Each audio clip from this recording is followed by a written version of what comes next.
자, 지금부터 10일과 새로 나온 한자를 공부하도록 할게요. 자, 첫 번째 한자는 읽을 독입니다. 읽을 독. 자, 읽을 독자는 읽는다는 것은 언어와 관련이 있기 때문에 말씀은이 왼쪽에 들어가 있지요.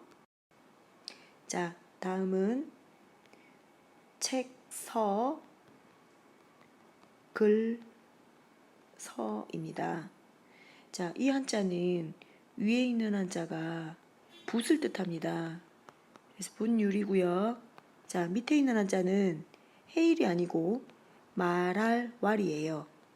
그래서 훌륭한 사람들이 한 말을 붓으로 기록하다, 즉 책을 만들다 해서 책서 또는 이 사람들의 말을 글로 쓰기 때문에 글서라는 뜻을 동시에 갖게 되었지요. 자, 다음은 배울학입니다. 배울학. 자, 배울학자는 왼쪽에 있는 이것과 오른쪽에 있는 이것이 손가락 모양입니다. 손가락 모양이고 가운데에 X표 두 개는 책을 뜻해요.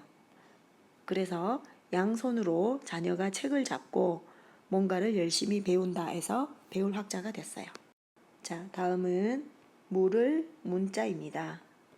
자, 이 한자는 처음 보는 한자가 아니어야 맞지요. 학기 초에 선생님이 형성자 설명할 때 했던 한자입니다.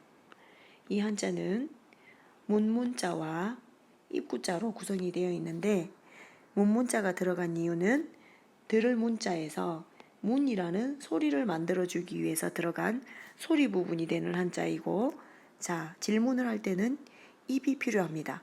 그래서 입구가 들어가서 뜻 부분을 나타내 줍니다.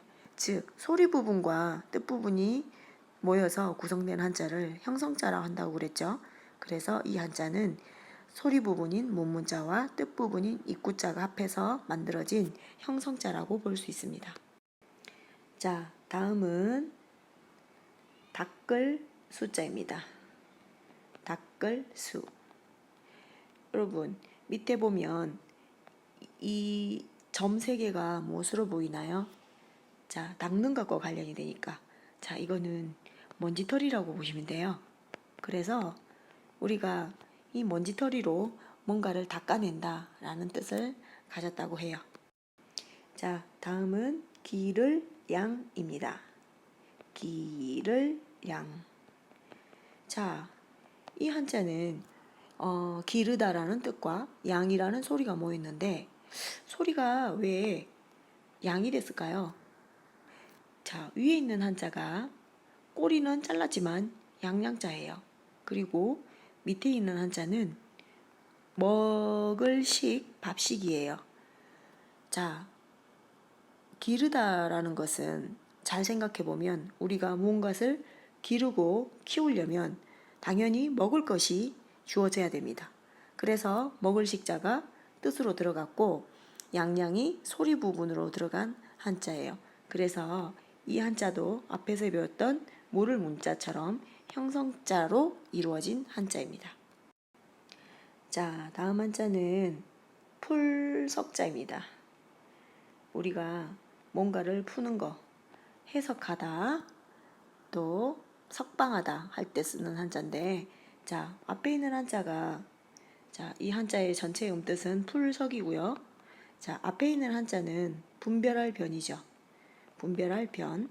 그래서 뭔가 어지럽게 흐트러져 있는 사물을 잘 분별하고 정리하여서 문제를 풀어나가다, 해결해 가다 라는 뜻을 만들어냈다고 합니다. 잘 기억하세요. 자, 다음 한자는 책권 또는 돌돌 말다 에서 말권자가 있어요. 자, 여러분, 말다라는 뜻을 보면 조금 연관되는 한자가 있지요. 자, 위에 있는 한자 중에 요게 뭐냐면 사람이 등을 구부리고 몸을 말고 있는 거예요. 그런 모양입니다. 그래서 말다라는 뜻이 됐고요. 옛날에는 책들 중에 두루마리로 돌돌 말아놓은 책이 있었어요. 그런 책을 권이라고 불렀거든요. 그래서 책이라는 뜻도 있습니다. 자, 다음은 낮주입니다. 낮주. 자, 밤낮 할 때 낮을 말하고 낮주자는 하루 종일, 자, 가운데 들어가 있는 것이 해일자입니다. 해가 떠 있어서 위에 거는 책을 말해요. 그래서 하루 종일 해가 떠 있어서 책을 읽기 좋은 낮이다 해서 낮주가 되었습니다. 자, 다음 한자는 밭갈경입니다. 경작하다 할 때 밭갈경. 여러분 이거 볼게요. 자, 앞에 있는 한자는 쟁기뢰입니다. 쟁기뢰. 자, 뒤에 있는 한자는 우물정인데요. 여기서는 우물을 뜻하는 게 아니에요. 일단 요거는 밭의 모양이라고 생각하시면 돼요. 그래서 옛날에는 자, 밭을 갈 때 쟁기가 필요했거든요. 그래서 쟁기로 밭을 갈다 해서 밭갈경이라는 한자가 만들어졌습니다. 자, 다음은 밤야자입니다. 낮주자와 반대말이죠. 자, 밤야자에서 밤야자는 요거를 한번 분석해 볼게요. 자, 요거는 누구는 저녁석이 들어가서 밤야라고 하는 사람도 있고, 그 다음에 이거를 달올로 봐서 네, 달이 뜨는 밤이다 해서 밤야자로 봤다고 합니다. 자, 다음은 문을 열다 라는 뜻을 가진 열개자입니다.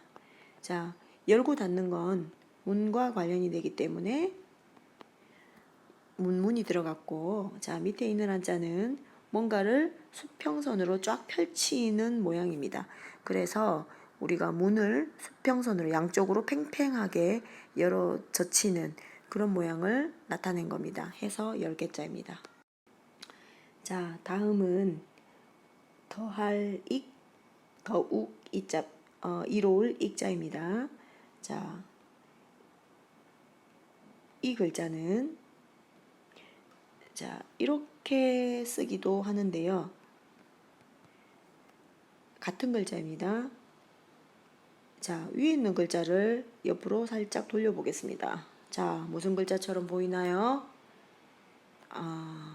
물숫자입니다. 그리고 밑에 있는 글자는 그릇이라는 뜻을 가진 그릇명이에요. 자, 그릇에 자꾸 물을 더한다 해서 넘친다 라는 뜻에서 더할 익, 또는 누군가에게 뭔가를 더해준다는 것은 이익이 될 수 있으므로 이익이라는 뜻도 있습니다. 자, 다음 한자는 오히려상, 오히려상 또는 옛날이라는 뜻을 가진 옛상이 있는데, 자, 이 한자는 여덟 팔자와 향할 향이 모였다고 하는데, 왜 여덟 팔자와 향할 향이 모여서 오히려라는 뜻을 갖게 됐는지 또는 옛날이라는 뜻을 갖게 됐는지 찾아봐도 못 찾겠네요. 여러분들 상상에 맡기도록 하겠습니다. 자, 다음은 마지막 한자 벗우자입니다. 자, 벗우자는 손을 뜻하는 한자와 또 손을 뜻하는 한자가 모여서 자, 이렇게 서로 손과 손을 맞잡은 벗 또는 친구를 말합니다. 자, 벗우자와 같은 뜻을 가진 한자가 있는데 벗붕이 있어요. 자, 이 벗붕자는 벗우자와 약간의 의미상 차이가 있는데, 벗우는 자기랑 뜻을 함께 하는 사람들, 즉 마음이 통하고 서로 코드가 맞아서 뜻을 함께 하는 사람을 벗우라고 그러고, 벗붕은 동문수학, 즉 같은 선생님 밑에서 같이 배우며 자라던 학교 친구를 벗붕이라고 합니다. 이상으로 간단하게 새로 익힐 한자의 구성 원리를 살펴보았습니다. 선생님 설명이 좀 빨랐지요. 이해가 안 가면 앞에서부터 다시 좀 돌려보시기 바랍니다. 수고하셨어요.